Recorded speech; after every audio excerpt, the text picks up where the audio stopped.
Bonjour à tous les Ivoiriens. Bonjour, bonjour, bonjour.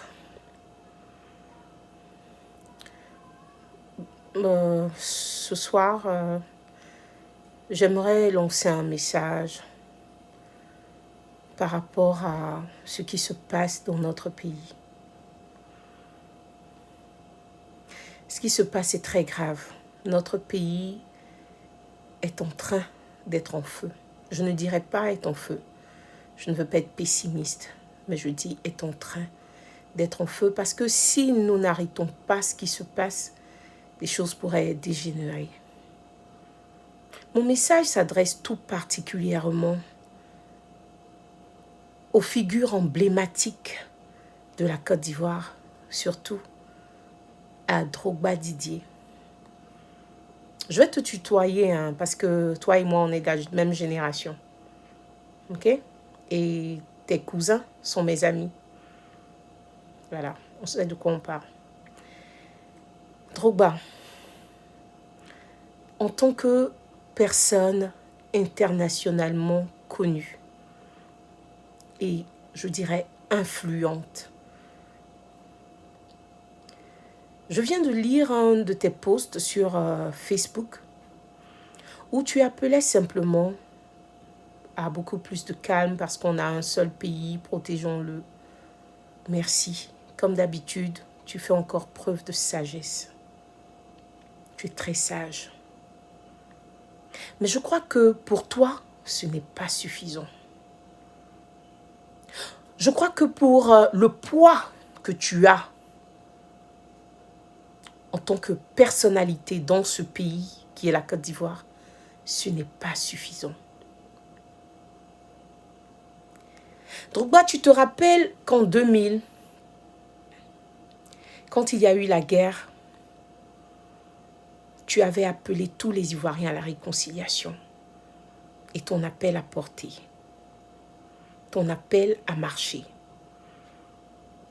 Au stade, quand vous jouiez, Djoula, Bété, Baoulé, Guéré, Gouraud, Atier et Brié s'embrassaient.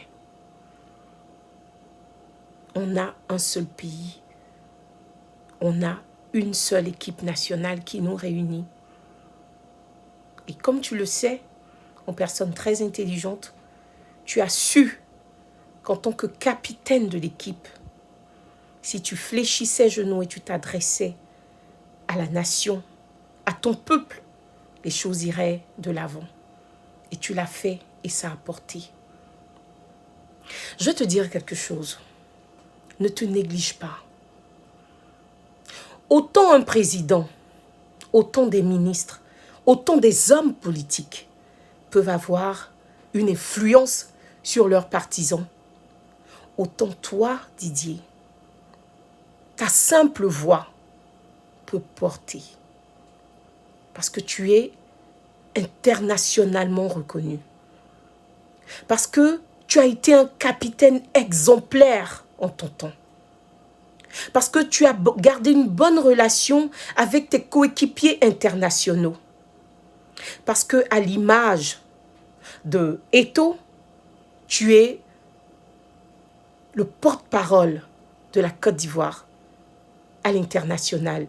Et je pourrais dire dans tous les domaines d'activité. Je ne parlerai pas de la politique, mais dans tous les domaines, dans tous les secteurs d'activité. À cause de toi, la Côte d'Ivoire est internationalement reconnue. À cause de ce que tu as fait. Pour ceux qui sont à l'Hexagone, dès qu'on parle de la Côte d'Ivoire, c'est ton nom qui vient. À cause de toi, la Côte d'Ivoire est internationalement connue. Merci. Alors je t'invite aujourd'hui, plutôt qu'à poster ces petits messages, je t'invite à aller de l'avant, à faire un peu plus fort. Pourquoi est-ce que tu ne ferais pas avec tes coéquipiers, je veux dire tous ces internationaux ivoiriens, dans la mesure où on a une seule terre, dans la mesure où vous auriez pu choisir d'autres nationalités, mais vous avez opté pour la nationalité ivoirienne, parce que vous aimez votre pays. Pourquoi est-ce que vous ne vous mettriez pas ensemble pour porter un message de paix, Parce que dans cette équipe-là, il y a des religions et des régions de la Côte d'Ivoire. Il y a le nord, il y a l'est, il y a l'ouest, il y a le sud dans l'équipe nationale. Pourquoi est-ce qu'ensemble, dans la mesure où le débat est en train de se porter sur un truc ethnique, alors qu'il ne l'était pas, alors qu'on a essayé pendant ces dernières années de l'éviter. Pour pouvoir régler cela, pourquoi est-ce que vous, en tant que joueurs internationaux de toute région de la Côte d'Ivoire, pourquoi est-ce que vous ne vous mettriez pas ensemble pour porter un message de paix, de réconciliation?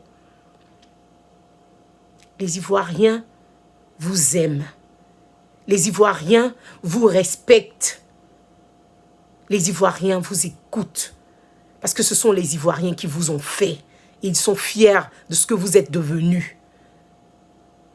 Pourquoi est-ce que vous ne vous mettriez pas ensemble pour porter ce message de paix? Arrêtez de poster des messages sur Facebook. Ça ne porte pas. Faites des apparitions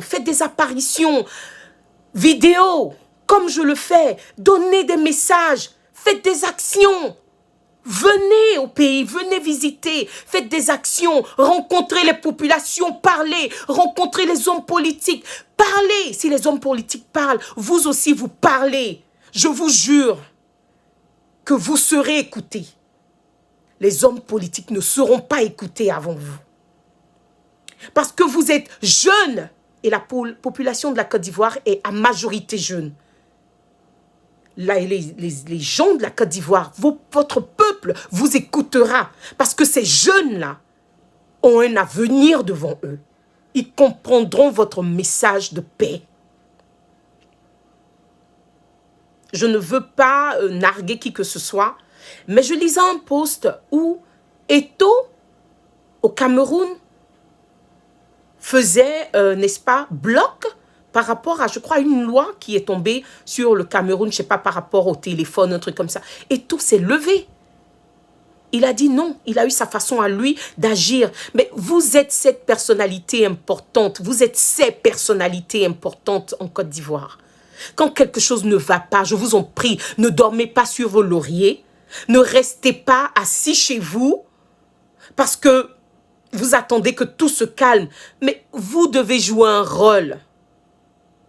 Tout le monde n'a pas ce don que vous avez eu. Dieu vous l'a donné, utilisez-le. À cette heure-ci où tous les religieux, tous les groupes de prière, tous les groupes partisans de la paix se mettent ensemble à prier, à œuvrer, à faire quelque chose pour que les choses se tassent en Côte d'Ivoire. Je vous en prie, faites votre part.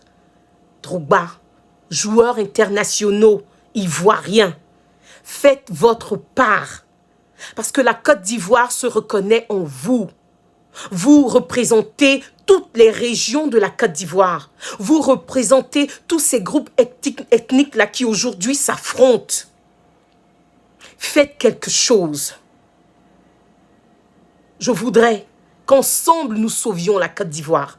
J'ai joué ma part. Je ne suis pas une personne importante, je ne suis pas une personnalité. Je suis une simple citoyenne qui aime son pays, tout comme vous, tout comme ceux qui se battent aujourd'hui pour aussi sauver leurs intérêts, sauver leur pays. Ça dépend des aspirations de chacun. Mais je ne crois pas qu'un vrai Ivoirien veuille détruire son pays, cette terre qu'il a de si chère. Alors je vous invite, j'ai fait ma part. Je fais cette vidéo, je voudrais qu'elle vous atteigne. Je voudrais qu'on la partage jusqu'à ce qu'elle arrive à votre staff, à vos staffs, parce que vous êtes plusieurs joueurs internationaux qui pouvaient sauver cette Côte d'Ivoire. Je vous en prie. Utilisez la parole. Barry, merci. Kopa Barry, merci. Mais toi aussi, avec Drogba, vous pouvez faire quelque chose. Kolo, vous pouvez faire quelque chose. Je parle des frères Kolo. Je parle de Haruna Dendane. Je parle de Kader Keïta. Je parle de toutes ces figures emblématiques du football ivoirien. Toutes ces figures emblématiques du football international et qui sont ivoiriennes. toutes ces figures qui sont ivoiriennes. Je vous en prie, faites quelque chose pour votre pays. Faites quelque chose pour la Côte d'Ivoire que nous chérissons tant. Parce que de vous à moi, les politiques n'ont pas de hauteur par rapport à vous. Je vous dis, ils ne peuvent pas dire quelque chose. Et quand vous vous dites le contraire, ça sera écouté. Je ne peux pas croire ça. Vous avez plus de poids que le politique. Vous avez plus de poids. Alors utilisez-le. Utilisez ce don, ce charisme, n'est-ce pas, que Dieu vous a donné. Merci. Sauvons la Côte d'Ivoire.